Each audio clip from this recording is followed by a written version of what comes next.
Hi guys, welcome back to my channel. ఈరోజు మాకైతే FME practical ఉంది. ఇదైతే మా ఎఫ్ఎంఈ ల్యాబ్. ఈరోజు మేమైతే బ్రేక్ఫాస్ట్ సెటప్ ఎలా చేయాలో నేర్చుకున్నాం. దీని తర్వాత మాకు కిచెన్ ప్రాక్టికల్ అయితే ఉన్నది. ఈరోజు కిచెన్ ప్రాక్టికల్లో మేమైతే chicken curry in brown gravy ఇంకా బగారా రైస్ అయితే ప్రిపేర్ చేస్తున్నాం.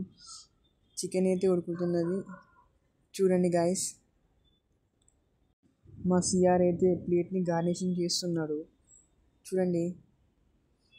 ఫైనల్ అవుట్పుట్ అయితే వచ్చేసి చూడండి గాయస్. ఇదైతే మేమే ప్రిపేర్ చేసాం, నేను ఇంకా మా ఫ్రెండ్స్ కలిసి. అలా కాలేజ్ అయిపోగానే అలా టీ షాప్కి అయితే వెళ్ళి అలా టీ తాగేసి వెళ్దామని వెళ్ళాం. మళ్ళీ హాస్టల్కి అయితే వెళ్తున్నాం. మీరైతే సబ్స్క్రైబ్ చేయడం అస్సలు మర్చిపోకండి. Bye guys.